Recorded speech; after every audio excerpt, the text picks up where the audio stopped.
Okay. Wow. Tuesday, September 17th, 2024. The days keep rolling by, and theoretically, a new season is arriving momentarily. In California, we don't really have those traditional four. We're not really sure what we have. Depends what you wake up to each day. So, I have been working on doing some audio recordings. I'm going to give you guys a link to these because I'm about to uh, put out a book called Sought Through Meditation, and it's exploring the 11th step through the lens of Dharma. And it's got a bunch of guided meditations in the back, and I'm making audio versions of those. So even though the book is not out, there are a bunch of them recorded practices on my website that you are invited to listen to if you care to. Um, and then when the book comes out, you can get the book. Should be in the next week or two. We have pretty much everything. We have the cover figured out. The cover's really nice. Let me see if I can show you the cover. Here I am. Um, okay, we got to get Mike. Um, is that it? Okay. I think I already have this. So what I need to do, I'm sorry if this is a boring way to start a class. Okay, I'll share my screen. This is I took a photo. I gave him a photograph. I wanted to say he took, but he didn't take the picture. I gave him a photograph, and he made it look like a painting. Okay, oh, share. Okay, here we go. Uh, so I just think it's kind of cool looking. That's why I wanted to share it. So this was like a photograph of me walking through some trees in Indiana this summer that Greg Pergament took. Oh, that reminds me, I have to put in I have to put in something in the book about Greg taking the picture. So glad I did this, even if it was not. So there you go. That's the that's the cover. Anyway, this is like teaser. This is marketing. Anyway, no, I just want you guys to know about this, of course. So yeah, in the next couple of weeks, we just have to finish the details. It's going to be one of my self-published books, so that the publishers won't steal all my money. All right. So I love publishers. Publishers are great. It's just they're very inefficient. God bless them. Anyway, let's start with some meditation, and you won't have to listen to a recording of me. You'll get to actually hear me. What a thrill for everybody, especially me. Um, Sorry, people. September, it's difficult, the beginning of the difficult months of the year. Oh boy, that usually doesn't get bad till November. Anyway, all right, we'll talk on the other side, as they say. So, settling back into your posture.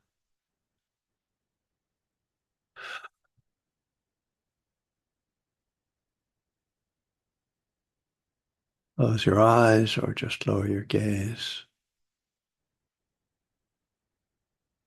Feel, feel yourself sitting, just arriving in stillness.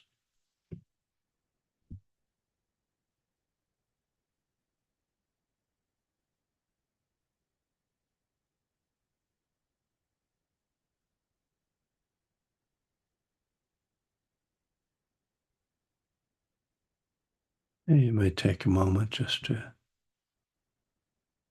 be aware of your own environment. If there are sounds in your environment,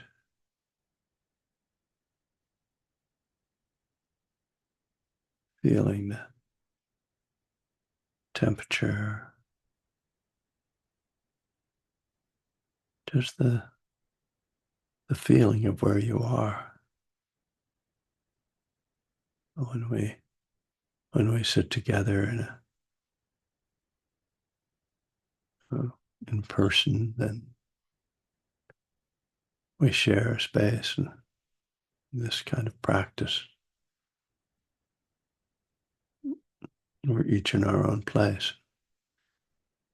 Each of us may have a different experience, a different feeling about the space we're in.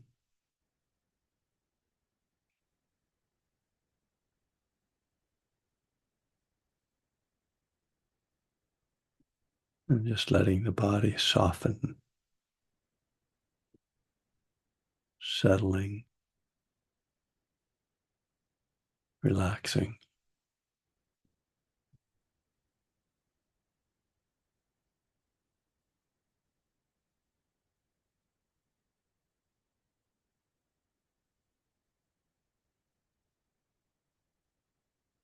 Softening the belly, releasing any tension.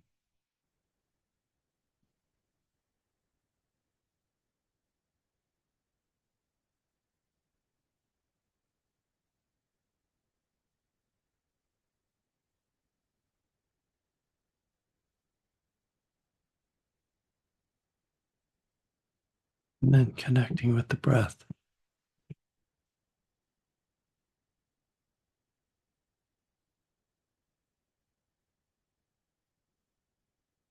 feeling the breath either at the nostrils or the belly. So at the nostrils, we're aware of the touch of air coming in and out.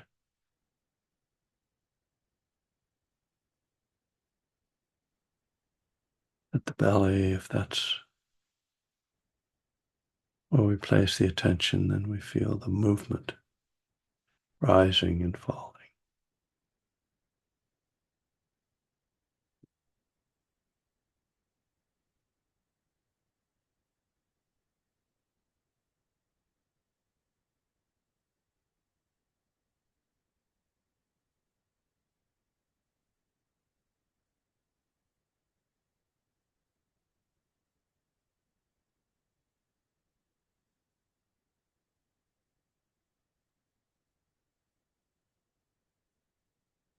Having a sense of being inside the breath,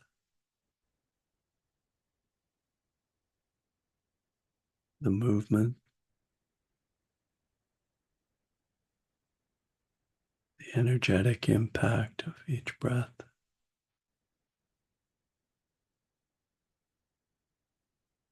the life sustaining quality of breathing.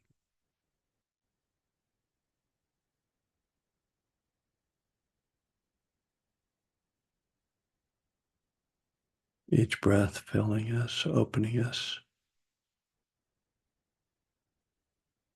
emptying, releasing.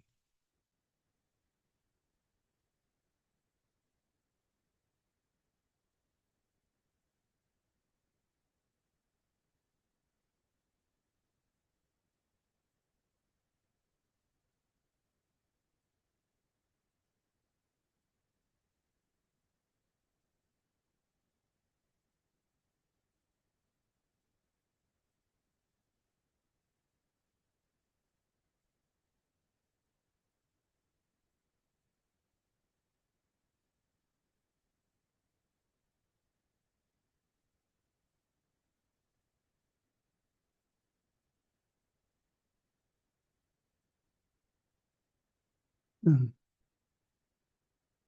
when the mind intrudes, when the attention wanders, acknowledging that, And bringing the attention back to breathing back into the body.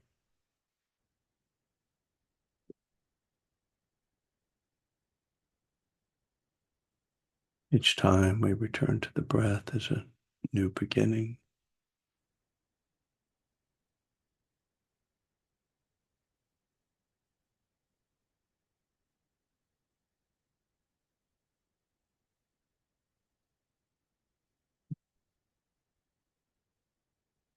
We're not trying to go anywhere or get anywhere with mindful breathing.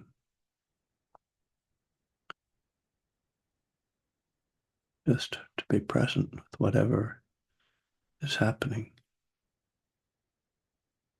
Be present with the breath, present with thoughts, present with feelings, present with the body.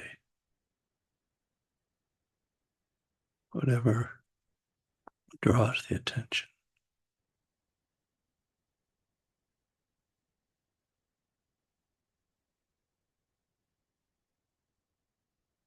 We make a gentle effort to stay with the breath, but not to create that as a struggle, not to equate the wandering mind with some sort of slip or failing, just the natural movements of mind, of attention.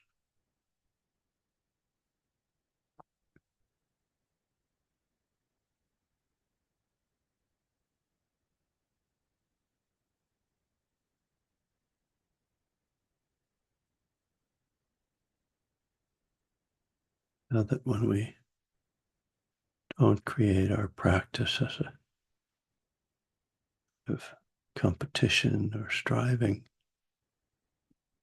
it becomes much more easeful.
If you can bring an underlying attitude of kindness or gentleness to your practice,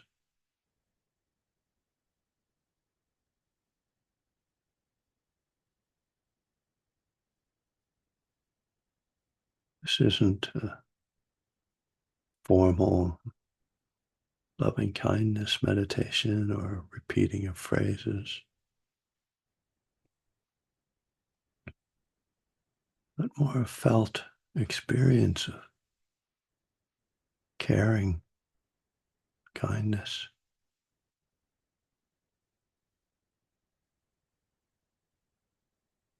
When we sit with our own mind and body, we come face to face with the challenge of being a human. We see dukkha, unsatisfactory nature, mind and body, the conditioned experience.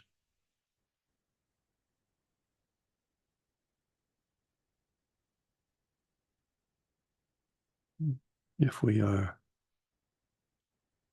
compassionate people, then naturally we want to meet that discomfort, that agitation with kindness, with care.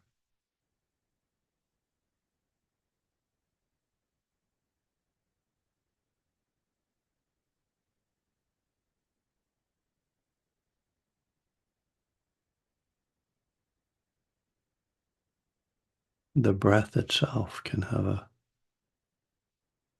gentle quality to it.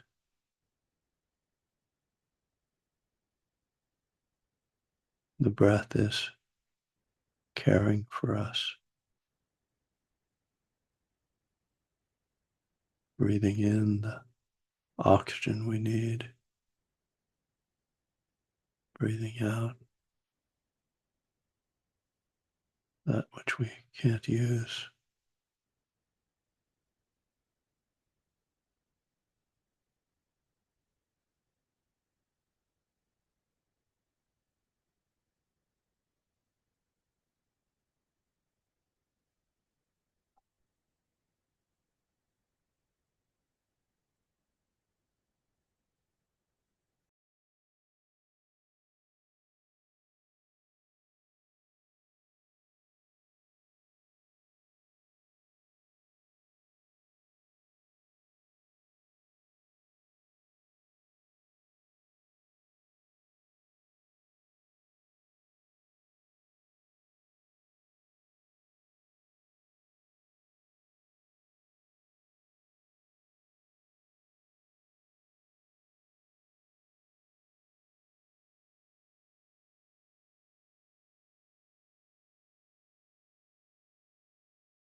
Mm. Well, a couple things on my mind this morning. I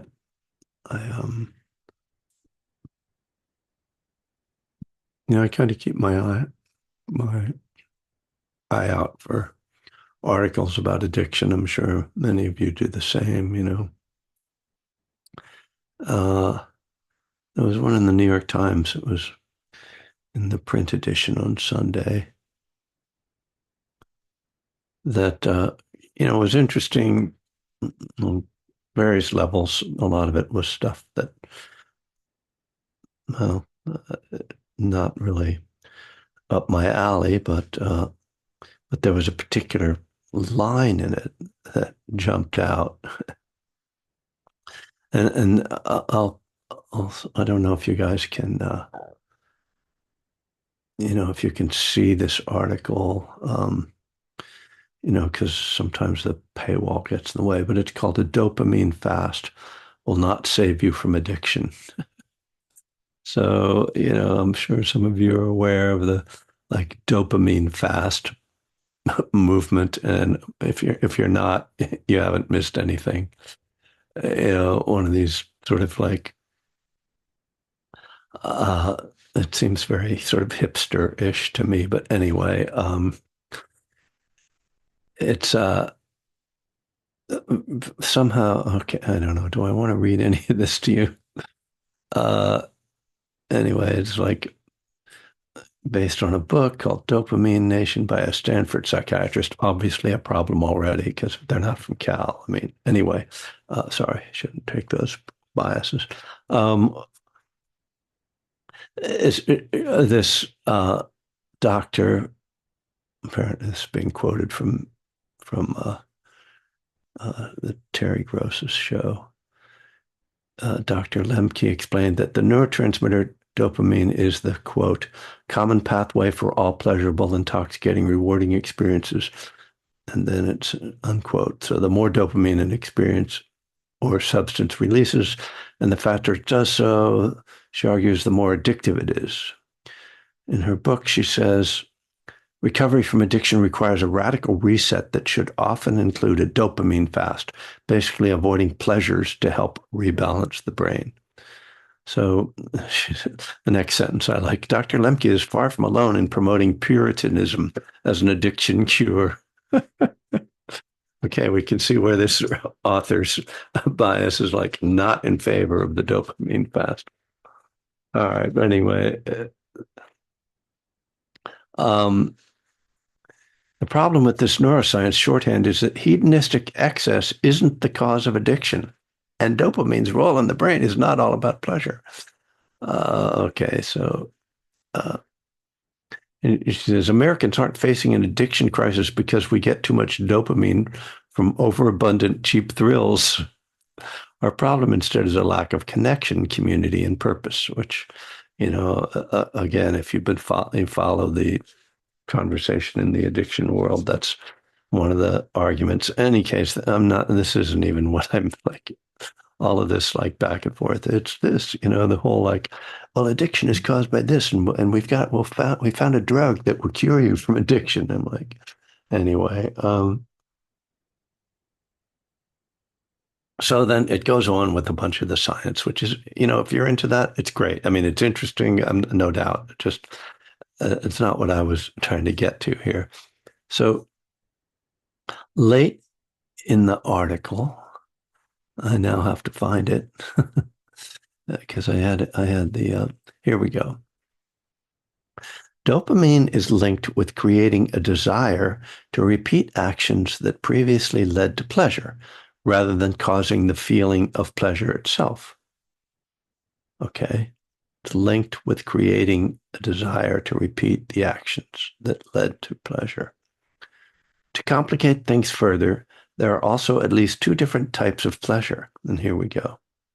The experience of desire and anticipation, labeled, and this is in parentheses, labeled wanting by researchers, and the experience of satiation, comfort, and contentment, no parentheses, known as liking.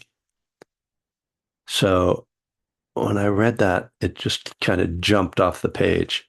And for those of you who've been with me for a period of time, you may remember a story that I often repeat from Ajahn Sumedho.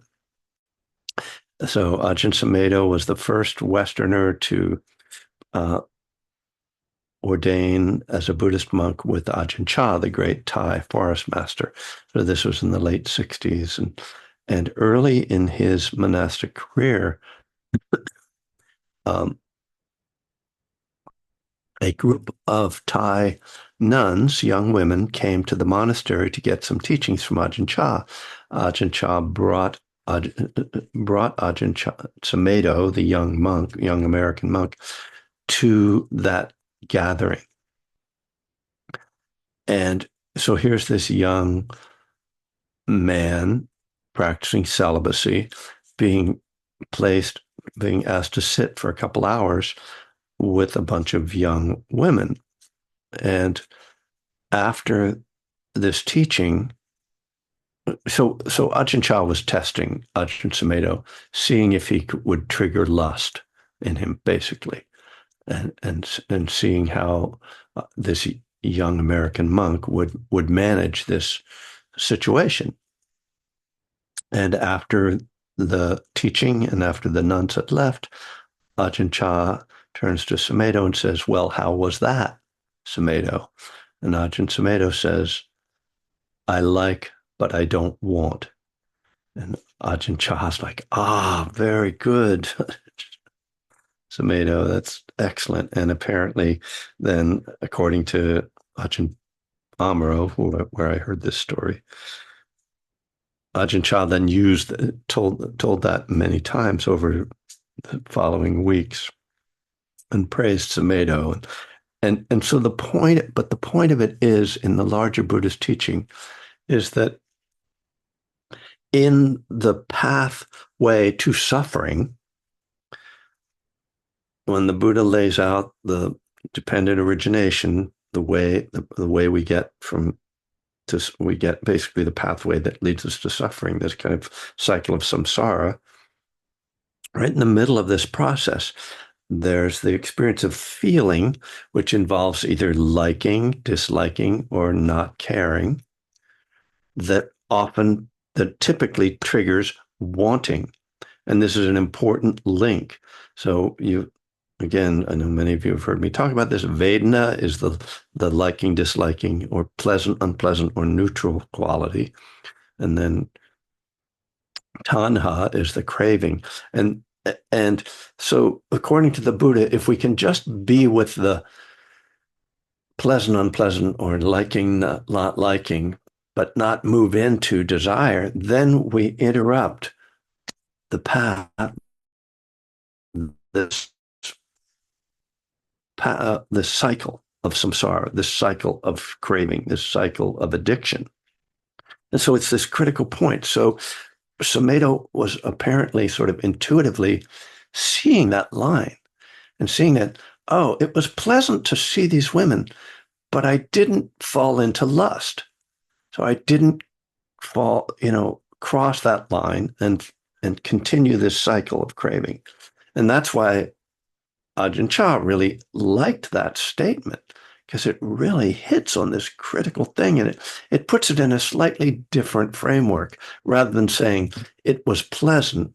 He said, yeah, I like it. So it was pleasant, and I like it, but the liking doesn't turn into craving. Okay. So that's the teaching, right? But here we have this. Now here's where it gets crazy because here we have, listen to what this article says. The experience of desire and anticipation labeled wanting by researchers. And then the experience of satiation, comfort, and contentment known as liking. So according to this viewpoint, liking happens after you have the experience. The wanting comes before you have the experience. And so what we see that what Ajahn Sumedho is saying is that we can short circuit this process of falling into wanting by focusing on just the liking. There's already the satiation. So well, I think better words here, comfort, contentment. There's contentment. It's like, oh, I like it. But the wanting we see, and Ajahn Amaro often talks about this. The wanting is that's the uh, real pull, and it's it's more powerful than the liking, than the contentment, and it has this feeling that something good is coming, that I'm just about to get this great thing. But when we attune to the experience itself, it's actually a sense of lack. It's a sense of needing something. Whereas the liking, the just being with it, there's no needing. There's contentment. There's comfort. So it really, I mean, when it comes down to what this is saying about our own experience, it's essentially saying, I think, I mean, this is one way of thinking about it, that we are, in a sense, creating our own sense of need, that it's possible for us. And that's why we need a practice that helps us attune. It's possible for us to discover happiness without getting stuff. And and I mean that's a basic Buddhist principle, and it's why you when you think of a Buddhist monastic, you don't think of somebody who's unhappy. When you meet Buddhist monks, they are often quite happy, and they're not getting stuff, and they're not involved in getting stuff. That's not how their whole lifestyle is created. Most of us, our lifestyle is very much created about getting stuff, which even down to getting 3 meals every day. So the monastics deal with that craving around 1 meal a day. But beyond that, their lifestyle is so simple that there's like not a lot to anticipate, not a lot to fall into wanting, so that they can remember, which is really what, the sati, the mindfulness is about. Remember that if I don't get into wanting, I'm already okay. Like it's the wanting that creates the wanting. The wanting is what creates the sense that there's a need. And when I can let go of the thing, that craving, I find that most of the time I'm actually okay the way I am. It's quite striking, and it is really the core uh, teaching of Buddhism that's distinct from the ordinary understanding of life, and it's the second noble truth that craving causes suffering, and it's the opposite of what we sort of uh, understand instinctually, and certainly culturally, economically. We are encouraged to want, our whole economic system is, the main driver of the American economy is what? Is consumption. And if all the Americans stopped wanting stuff, the economy we'd have to kind of rebuild, and you can conceive that it could function. It would just not be a constantly expanding economy. Anyway, I'm not an economist and I don't want to go there. But the point is that we have this system that's internal and external that feeds us into this samsaric cycle of wanting and then moments of satiation, wanting more, say, another moment of satiation, but it's never satisfied. It's never resolved. And the Buddha is offering a different approach, which is don't step onto the cycle. Just don't play that game. Now, again, that's an ideal, not again, but that is an ideal. And as I say, even monastics who are living this life committed to that ideal, nonetheless, if you hear them talk about their lives, you see that they have wanting. They're not superhuman. So it's not helpful for us to take this as a model and then compare ourselves or as the dopamine fast might suggest, oh, just like don't, cut out all pleasure. Like that's not really the solution either. Because what is that? That's just the other, it's not the middle way, right? That's the way of asceticism. That's the way that the Buddha rejected as well. And this is, of course, what makes being a Dharma practitioner so challenging because there isn't a black and white thing. There isn't a dopamine fast that solves it or a, indulgent in pleasure way of living that solves dukkha, you know. Um, it's it's built in as a challenge. And so to me, maybe if we're going to use the language of recovery, say that what we aim for is harm reduction, dukkha reduction. How can I reduce dukkha? How can I not make my life be completely consumed with pursuing pleasure or completely consumed with eliminating all grasping, you know? And that's our challenge moment by moment, day by day. And it's what mindfulness invites us to explore. I mean, literally, that is what our mindfulness practice is really meant to do, is to help us see moment by moment how we are either falling into or not falling into the cycle of craving. And, so it invites us to explore that. And then the Eightfold Path and the Buddha Dharma Sangha support us in that so that we have precepts, which are basically, okay, we need boundaries, so that there is a certain black and white, that there are certain things we don't do. There's boundaries, and in recovery, we have those boundaries as well. And then there's right view, which is like we understand how things work. There's right intention. We try to work in accord with that. And we have, right mindfulness, right effort, right concentration. We have this Eightfold Path that supports us in doing this.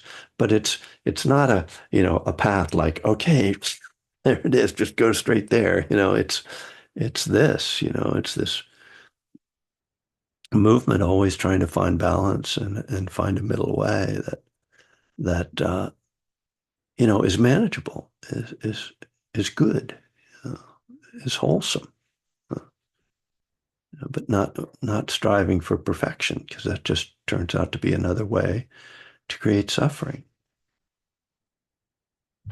Well, thank goodness. I had something else I was going to draw on this morning, but that was enough of a rant. So there we go, kids. I don't know why I'm calling you kids. None of you are kids. It's just, uh, so I hope people are well this morning. I did want to. There was something else I wanted to mention. It'll come back to me, but I will mention that if you are interested in attending the Buddhist Recovery Network conference, that is coming up October 10th to the 13th. You can get information on the Buddhist Recovery Network website. Maybe Monica can slip that into the chat. Oh, I know what I wanted to mention. For those who weren't with me last Friday for the Spirit Rock webs class, I actually gave a good talk, which is, unusual. I mean that it was not that. Well, what was unusual was that I actually gave a really like I wrote a talk, which I almost never do. And yeah, they have it up already. So here's the Kevin Griffin page on Dharma Seed, which is where all the Spirit Rock talks go. And I happen to be teacher 100 on Dharma Seed, which I think is pretty cool. Uh, I mean, it'd be cooler if I were 108, I guess, according to Buddhists. Anyway, the top, these are listed chronologically, so the newest one is at the top. It's just called Living Kindness, but it's different from my book. It's not really the Living Kindness book. It's really about feeling loving kindness in your meditation practice. I can see that my recent talks, several of them have been on similar lines. Anyway, if you're interested, there's that. So I'm giving all this content today. So there you go. So we have some time left. If there's any comments or questions, anybody wants to join in this morning, share. If anybody's struggling and they want to share, you're welcome to do that in this place as well. So happy to hear from anyone.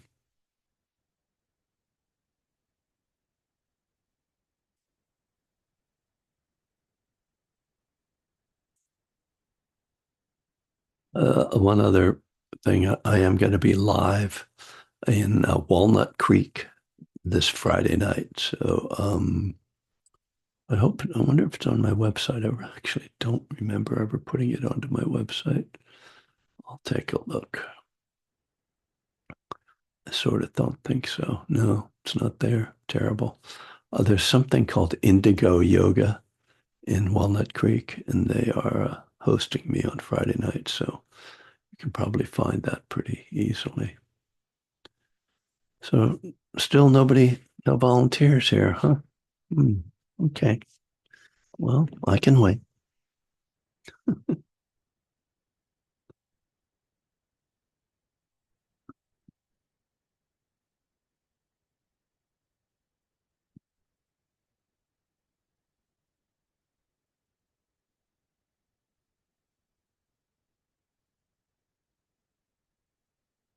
I don't know what that means, Holly. Want what you have came to mind. I think you typoed something. No, it just means want what you have. Oh, what you have. I see. Right, right, right. Quote, want what you have. Right. Yeah, it lives on my bathroom mirror. Yeah, and I think Sheryl Crow had that song. Uh, it's not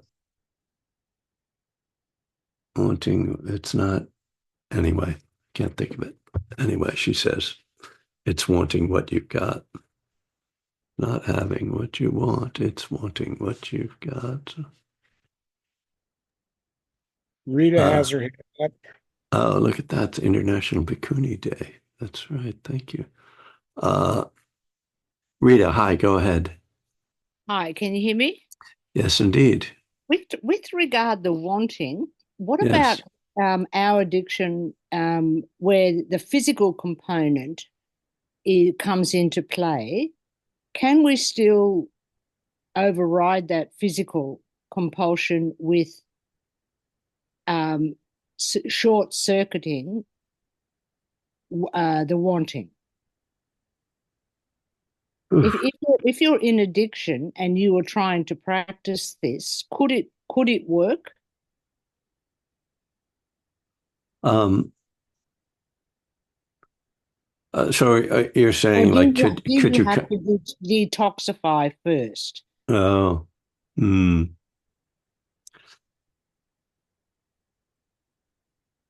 I mean, I'm not a, strictly speaking, an addiction professional. Mm. So it's sort of a technical question. You know, my tendency is to uh, not um, not attribute some kind of magical powers to meditation or mindfulness. That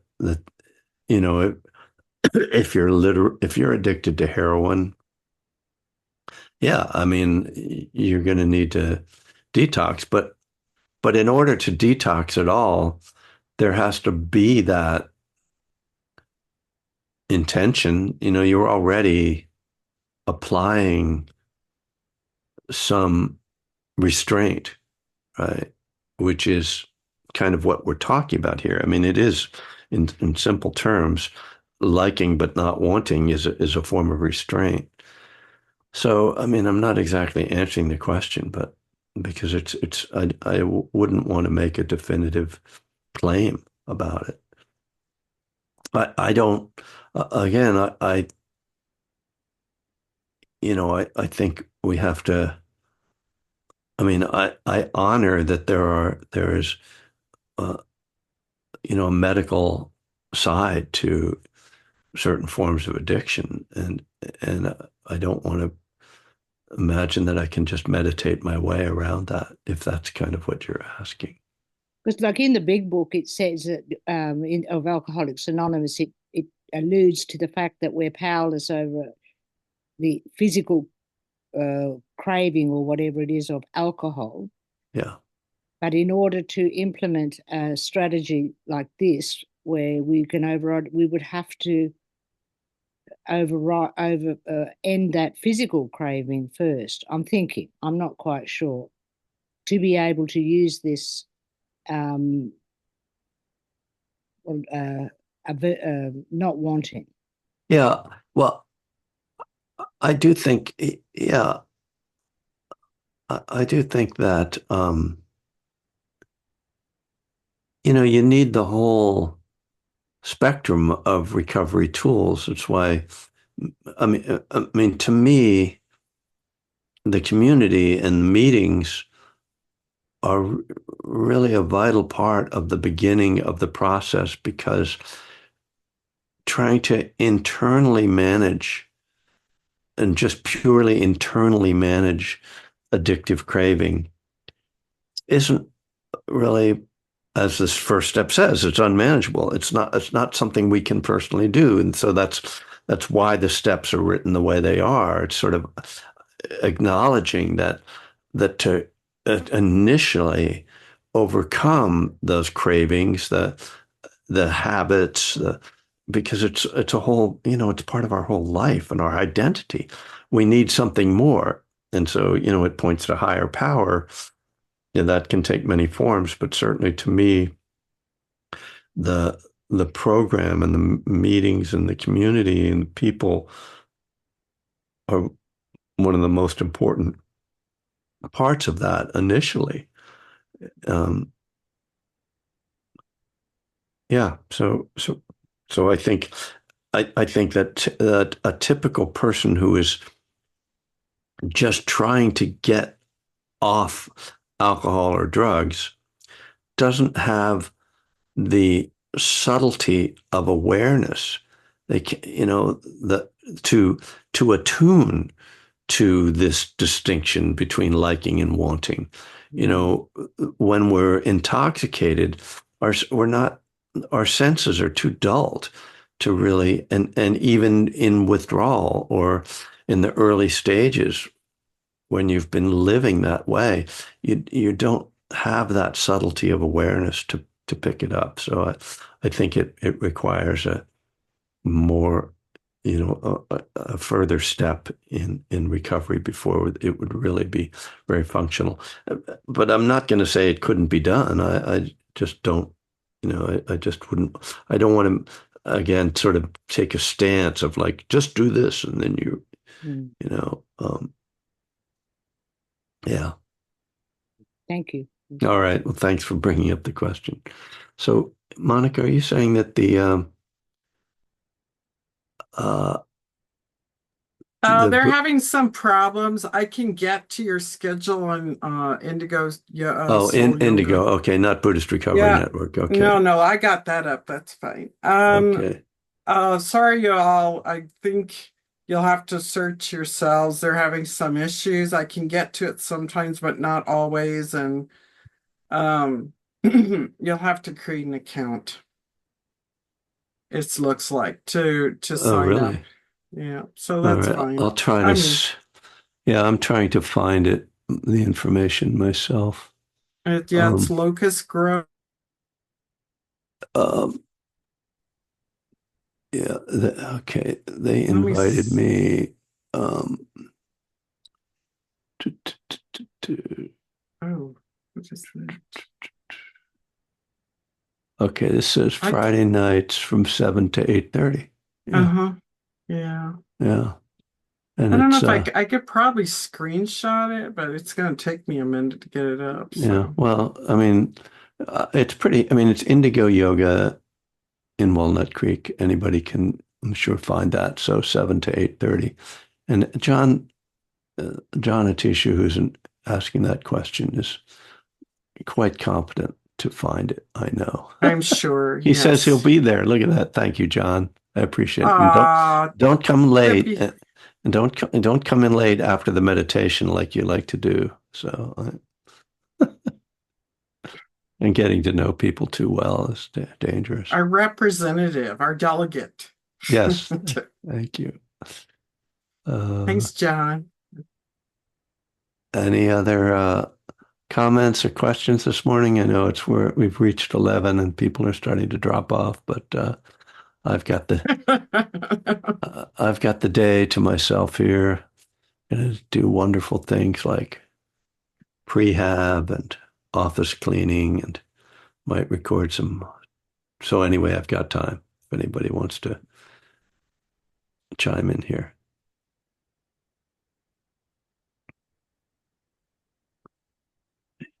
Diane, are you saying goodbye? Are you okay? Bye, goodbye.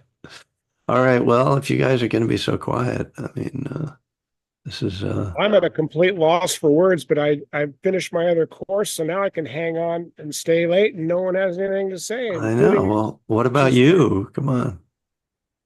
I just keep thinking about what the hell the Buddha would be thinking right now in the condition of the world. That's bad enough. You know, I'm pretty sure he'd be like same as it ever was, you know.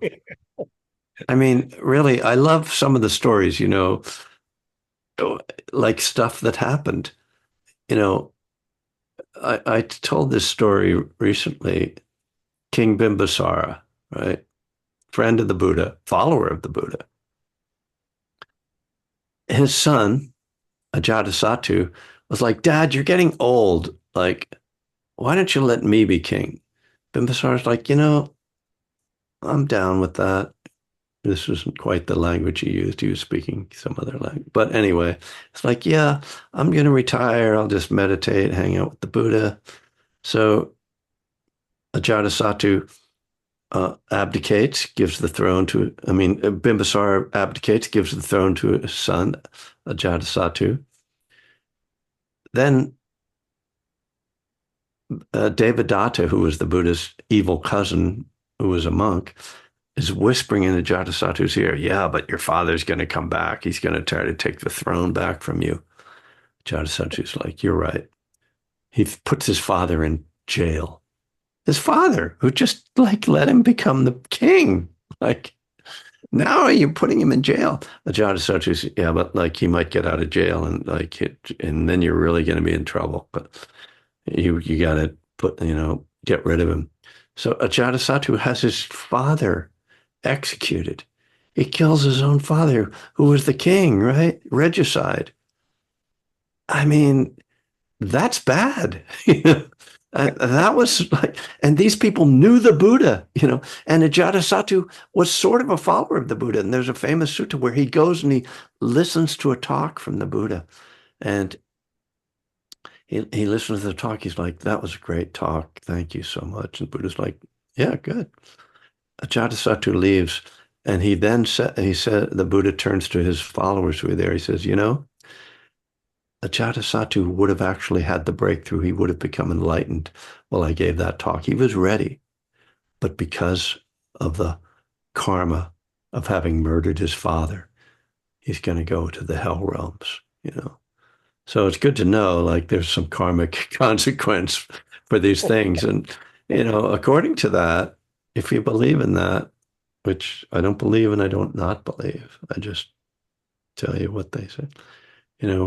We can assume that justice will be done for all those involved. But yeah, I mean, it's just this is what the Buddha talked about. It's why, the greed, hatred, and delusion report. Right? This is what runs people. And there are cycles certainly where things get worse, no doubt. But I just don't think we can be. It's like, you're shocked, but you're not surprised, kind of think is the way it strikes me. It's like, oh, yeah, yeah, that's what people do. I mean, that's how I console myself, by putting it in this larger framework, a more historical framework. But it's hard to, live through uh, historical moments like this. There's no doubt. It's really hard. But I think it's incumbent on us, and we have these teachings. It's incumbent on us to not get swallowed whole by it, to find ways to take care of ourselves, to find ways to hold this in our hearts and in our minds, that we don't allow it, like, to allow it to, overtake us to the point where we're consumed with fear or anger. I mean, I admit that just like anybody else, I'm fascinated by this and I follow it very closely, and we know, like, that even the horrible thing is that, there's an entertainment in this, and that he shall not be named thrives on the fact that we're all entertained by his madness. And that's kind of gross, but I don't know. I'm able to protect my heart from it. I know my wife isn't. Like, literally last night we were watching, you know, a news program, we can call it that.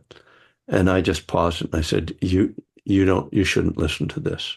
And she was like, yeah, you're right, I know. And she go take your bath. And then she went upstairs and I continued watching because I'm able to hold it, in a way that I see it on her face, like she's getting swamped. And so, we each have to find our tolerance level and take care of ourselves. I think what's important is that we do our part, whatever it is, to not allow this to reach, its desired end, and to interrupt the destructive energies that are there. So, not to get off too far in the weeds, but I was sort of accused that I wasn't talking publicly about my beliefs because look what happened when in Germany during, people didn't speak out. right. And I was like, no, I'm trying to protect my heart, and I'm not uneducated and I'm not going to get into verbal battles with anyone either. Yeah, right. Is that a cop out, or is it? I mean, I don't No, no, I don't can think be the so. moral police here, but yeah. The thing is that there's no comparison between the Weimar Republic and the United I States didn't of think America, so either, but yeah. because that was a very weak and new, fragile system that had no history. That had it was ripe for toppling. Uh, we have a pretty strong system. It certainly could be toppled. We can see that it's close to that. But I mean, I'm voting with my money right now. I'll tell you that. I I've am been too. sinking money into the Yes, campaign us as to the too. best Us too. ability. And but yeah, I mean, if somebody, I mean, it's a difficult question.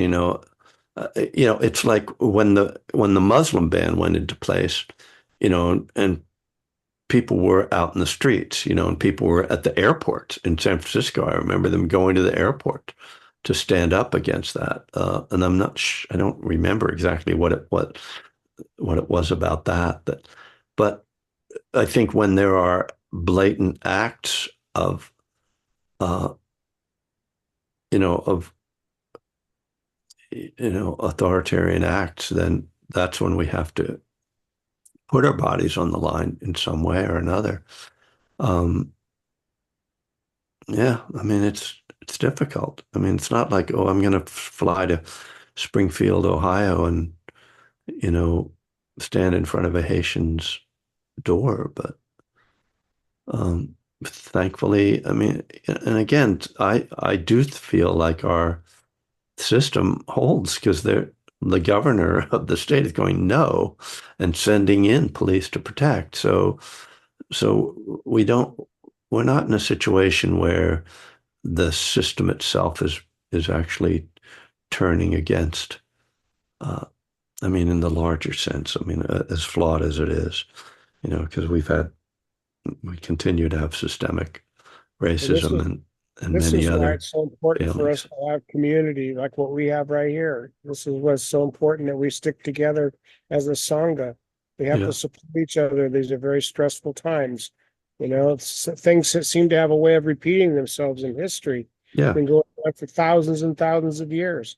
But yeah, we have each other, but we have to do our part. So yeah. anyway, I'm just glad to be able to hang out now with you again. And my other course is over. And I'll come up with a question for next week. I'll think about it.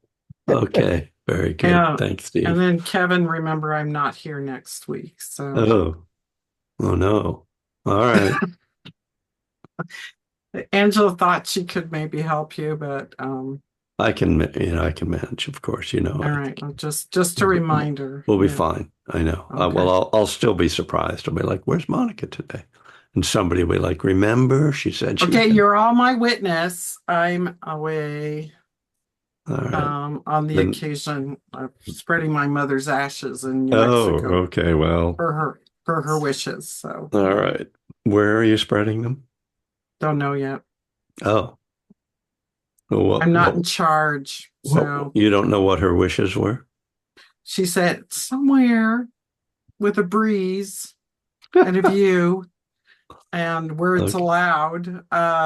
I have two, yeah, the whole family's going, so the circus is coming to town. Oh, So the others want to be in charge, and I'm like, yep, okay, it's okay. Yeah. yeah. Yeah.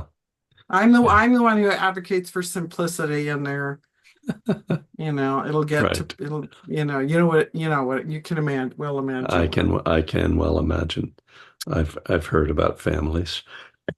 All right, my friends, be well as Okay. we transition into the autumn. Take care, and I'll see you next time. Blessings. Thanks.